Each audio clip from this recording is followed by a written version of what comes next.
माए दिए जितनी दीवारों के साए में बैठी सुन रही हो, अपनी माँ से पूछो तुम्हारे घर में बरकत किस चीज से आई थी। क्या तुमने तावीज रखा? क्या 12वीं वाले या 11वीं वाले बाबे का नक्श रखा? क्या हुजूर का नाला ने मुबारक सजाया? क्या नबी का खत तुमने घर में रखा जिस वजह से बरकत आई? नहीं नहीं करके जवाब देगी। तेरी माँ तुझे समझाएगी, तेरी नानी तुझे समझाएगी, तेरी दादी तुझे समझाएगी। बेटी जब सुबह में आटा गूंदने लगती थी, एक दो आटे का पेड़ा अल्लाह की कसम आटे में इस नियत से शामिल कर दिया करती थी, कोई दरवाजे पे आके कहेगा अल्लाह के नाम पे दे, जिसका खाए उसके नाम पे ना दे। मुसलमानों की गैरत गवारा नहीं करती है। तवीज़ों से मसले निकालोगे ठीक है, बड़ों का तरीका है, धागा पड़ना बड़ों का तरीका है, तब करना बड़ों का तरीका है, लेकिन इन चीजों से मसले नहीं हलोगे। रब अकबर की कसम है, अमीर है गरीब है, छोटा है बड़ा है, ताजिर है हाजिर है, कोई भी है, हर एक ने अपने घर में बुखल बॉक्स रख रखा है। हाजी अब्दुल वहाब सबल्ला वक़्त का वली है, वक़्त का मुजद्दद है, वक़्त का अब्दाल है। हाजी साहब रायगढ़ के अंदर मिंबर पे बैठ के कह रहे थे, ओ लोगों बरकत कहाँ से आएगी? जो खाना बचता है फ्रिज में घुसेड़ देते हो, 8 दिन के बाद कचरे के ढेर पे डालते हो। ये किसी भूखे के पेट में जाता, ये भूखे के पेट में नहीं जानवर के पेट में चला जाता, कोई परिंदा चुप के ले जाता। तुझे क्या पता अगर किसी का पेट भर जाता, अल्लाह तेरे लिए जन्नत के दस्तरखान के इंतजाम कर देता। बड़े बड़े फ्रिज जिनका जिक्र कर रहा हूं, सखावत दिल के घर की लौंडी है। बजट मेरे अजीजों पूरे महीने का घर में मौजूद है। महीना खत्म होने से पहले बजट खत्म हो गया, बरकत कहां से आएगी?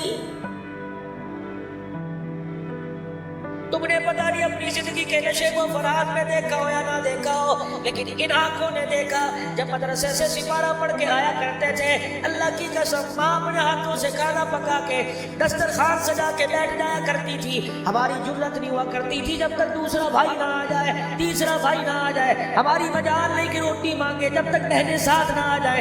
यकीन जानो आज हर घर के अंदर चकेर अलहदा, आज घर घर के अंदर हर प्याली अलहदा, पीने वाला गिलास अलहदा, 10 अफराद है, 10 प्लेटें गंदी हो रही है। मैं कहां से वो जमाना गुजरा वक्त लेके आऊं? 10 अफराद 2 बर्तन में बैठ के खाया करते थे। रब अकबर की कसम है, पेट भर जाया करता था, बर्तनों में रिज़्क़ बाकी रहा करता था। हड्डियां में माई डोई चलाया करती थी, कहती थी बिस्मिल्लाहिर्रहमानिर्रहीम। बेटे को रोटी देती कहती थी बिस्मिल्लाह पढ़ के खा। बेटे को कहती थी जा पहले हाथ धो के आ। बेटा जब खाना खा लेते थे कहती थी अल्हम्दुलिल्लाह कह के उठो। सालन बचा रहता था, माँ कहती थी उंगलियों से चाट लो। सारी प्लेटों का सालन जो बच जाता था इसे इकट्ठा करके वापिस देगड़ी में डाल देती थी। तुम्हें किसने कह दिया झूठे के खाने से जरासीम पैदा होते हैं? तुम्हें सुफ़ा के चबूतरे के 72 सहाबा याद नहीं? अबू हुरैरा जब दरवाजे पे खड़े होकर सदा लगा रहे थे, आज मेरे पेट में कुछ ना किया। नबूवत ने अपने घर से दूध का प्याला मंगवाया, अबू हुरैरा से कहा तू भी पी ले। वो साहब सुफ़ा के 72 नफूसों को बुला ले, दस्तरखान लगाया, फरमाया अबू हुरैरा पहले इनको पिला बाद में पीना। अबू हुरैरा रज़ियल्लाहु अन्हु ने सारे मदीने के गरीब दुलबा को पिलाया। फिर इमामुल अंबिया सल्लल्लाहु अलैहि वसल्लम ने इरशाद फरमा दिया, फरमाया अबू हुरैरा तू भी पी ले। 73 में अबू हुरैरा ने पिया, फिर दूध बच गया। हुजूर ने अपने दोनों हाथों में वो दूध का प्याला लेके पीना शुरू कर दिया। फरमाया अल्लाह के नबी आप भी भूखे पी रहे हो? इरशाद फरमाया तलब नहीं थी। इरशाद फरमाया भूख की वजह से नहीं पी रहा। 1400 साल पहले 2,500 रुपए की फीस लेके डॉक्टर कहेगा अलहदा प्लेट में खाओ, डॉक्टर कहेगा किसी का सयात ना खाओ, किसी के गिलास में पानी ना पियो, पानी नहीं मिलता तो टिश्यू इस्तेमाल कर लो। उठ अकल के अंडों को पैगाम दे देना, तेरा नबी एक का झूठा नहीं पी के गया बल्कि 72 का झूठा पी के बदला गया। तुम्हें किसने कह दिया झूठे में बीमारी है? बल्कि आमना का लाल पी के कह दिया बीमारी नहीं हुआ करती, मुसलमान के झूठे में शिफा हुआ करती है। इन चीजों को अपनाता कोई नहीं। अलहदा बर्तन, अलहदा प्लेटें, अलहदा चमचियां, बरकत कहां से आएगी? फरमाया जाओ नार साहिल को दे आओ, मेरे से ज्यादा इसको जरूरत है। क्यों? दाऊद ताई रहमतुल्लाह अलैह, अल्लाह गनी तुझे क्या बतलाऊं, खाना खाने के लिए बैठे, किसी ने सदा लगाई अल्लाह के नाम पे दे दे, यतीम आ गया, फरमाया ये खाना उठा खा, घर के अंदर खाना पका, खाना खाने लगे, अपनी बांदी से कहने लगे मुझे बता बस्ती में जो यतीम रहते थे उनका क्या बना? कहने लगी हालत गैर है, पहले से ज्यादा बदतर है। फरमाया खाना उठा के यतीम के घर दे आ, अगर आपको भूख लगी है, कितने दिन से खाना नहीं खाया? फरमाया खा मैं भी लूंगा, खा यतीम मिलेगा, जो मैं खाऊंगा पखाने के जरिए नीचे जाएगा, यतीम खाएगा, नेकी अमल के अर्शे मुअल्ला पे चला जाएगा। जाओ जाके साहिल को ले आओ। हज़रत अली अनार लेके फकीर के पास चले गए। अल्लाह गनी वापिस आके फातिमा का चेहरा देख रहे हैं, हाथ उठा के कह रही अल्लाह तेरे नाम पे दिया कबूल फरमा ले। इतनी देर में दोबारा दरवाजा बजा, खोल के देखा सैयदना सुलेमान फारसी खड़ा है। कौन सुलेमान फारसी? नबूवत ने जिसको उंगली का इशारा करके फरमाया सुलेमान बिल्लाह, ये हमारे में से है। अल्लाह गनी दर बदर बिकता हुआ आया, मार खाता हुआ आया, एजाज ये मिला, अहले बैत में शामिल कर लिया। सुलेमान फारसी रज़ी अल्लाह ताला अन्हु दरवाजे पे खड़ा है, झोली अनारों से भर रखी है। हज़रत अली से कहने लगे झोली पहला क्या लाए हो? कहा ये 10 अनार है, बाप ने बेटी के लिए भेजे हैं। सुलेमान फारसी ने अनार झोली में डाल दिए। हज़रत अली ने मजाक के तौर पर एक अनार उठाया, खीसे में डाल लिया या पीछे छुपा लिया, 9 अनार लेके सैयदा फातिमा की खिदमत में चले गए। फातिमा से कहने लगे तेरे अब्बे मोहम्मद करीम ने भेजे हैं। रहमत वाले नबी की धी ने जब अनारों को देखा रोना शुरू कर दिया, फरमा ली उठा मेरे नहीं किसी और के। ए फातिमा क्या बनी, तू कह रही है मेरे नहीं किसी और के। अली तुझे क्या बताऊं, मैंने एक लिया, उसने 10 देने का वादा किया, 9 कहां से आ गए? उसका तो वादा 1 पर 10 का है, ये 9 कहां से आ गए? हज़रत अली ने मुस्कुरा के फरमाया 9 नहीं 10 है। ये 10वां अनार भी निकाल के सामने रख दिया। फिर फरमाया फातिमा तुझे अल्लाह पे यकीन इतना कैसे आया? रो के कहने लगी अली तुम्हें क्या बताऊं, तुमने कुरान पढ़ा कारी कुरान से, मैंने कुरान पढ़ा अपने अब्बा जान से। मेरे बाप ने जब मुझे कुरान पढ़ाया तो कुरान करीम में ये आयत भी पढ़ा दी, मल जा बिल हसनति फलहु अशरु अमसालिहा।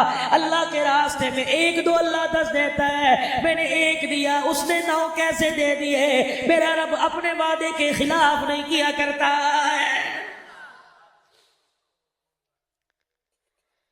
आओ तुम्हें आले रसूल और रसूलुल्लाह की सखावत बदलाऊ। घर के हुजरे में बैठे हैं, अल्लाह अकबर पेवन वाला कुर्ता पहन के बैठे हैं। अमीर हो अमीरी पे नाज न करियो, कॉटन के कपड़े पहनने वालों कपड़ों पे नाज न करियो। अल्लाह की कसम एक वक्त आएगा हजारों रुपए के जोड़े को लोग उतारेंगे नहीं, बल्कि कैंची से काट काट के ऐसी जगह रख देंगे जहाँ गंदगी बा करती है। यकीन जानो जिन कपड़ों में तुझे मौत आएगी, तेरे घर वाले वो कपड़े रखने को तैयार नहीं है। हाथ का दिया काम आएगा और तुमने इतना पैसा दे दिया, खुदा की कसम मुझे मांगते शर्म ना आई। मौली साहब को शायद लेते में शर्म आ रही हो, मौली साहब क्यों किसी को नेकी से रोकते हो? हमारा मिजाज कोई नहीं, दरबार बनाने वाले कदे दफना कर दरबार बनाने वाले, खुदा की कसम जहाँ अल्लाह की नाफरमानी होती है वहाँ मांगने वालों को शर्म नहीं आती। जहाँ 24 घंटे सजदे होंगे वहाँ आपको मुझे शर्म क्यों आती है? झोली फैला फैला के मांग, तुझे क्या पता मेरे अजीजों, जब मेरे नबी ने मस्जिद का ऐलान कर दिया, मेरे नबी खुद पत्थर उठा उठा के ला रहे थे, भगारा बना रहे थे, कोई मिट्टी उठा के ला रहा था। जब मस्जिद कुबा तामीर कर दी, छोटी सी मस्जिद है, घास फूस की छत बनी हुई है, नबूवत की आंखों में आंसू है, आसमान की तरफ देख के कह रहे अल्लाह जो मेरे बाप इब्राहिम ने तेरा घर बनाया, उस घर के 7 चक्कर लगाने पर 1 उम्रे का सवाब मिल जाता है, तवाफ का सवाब है। एहराम बांध के आओ, 7 चक्कर लगाओ, सफा मरवा के चक्कर लगाओ, फिर अपने बाल कटवाओ, उम्रे का सवाब है। ए अल्लाह जो उसके बेटे मोहम्मद पाक ने अपने हाथों से घर बनाया, यहाँ आने वालों को क्या सवाब मिलेगा? अर्श अज़ीम से ऐलान हुआ जो तेरे बाप इब्राहिम ने घर बनाया उसके कोई चक्कर लगाएगा, उम्रे का सवाब दूंगा। जो नबूवत तेरे हाथों से घर बना, यहाँ के कोई 2 नफिल अदा करेगा, उसे भी उम्रे का सवाब अता फरमा दूंगा। घर के अंदर तशरीफ फरमा है। एक जवान आया, नबी करीम सल्लल्लाहु अलैहि वसल्लम से अर्ज करने लगा, अल्लाह के नबी अम्मा ने पैगाम भेजा है, आखिरी वक्त है, मरने को है, पैगाम है। माँ पैगाम दे रही है, मेरी माँ ने पैगाम दिया है, आखिरी उसका वक्त है। मेरी माँ पैगाम दे रही है कि हुजूर से जाके बरकत के तौर पे कुर्ता ले आ, अगर मौत आ गई तो उसका मुझे कफन नहीं देना। नौजवान की माँ की ख्वाहिश को देखा और अपने कुर्ते पे नजर डाली, रोना शुरू कर दिया। नौजवान कहने लगा, कमली वाले क्यों रो रहे हो? फरमाया, अगर तुझे उतार के दूं तो मेरे पास दूसरा कुर्ता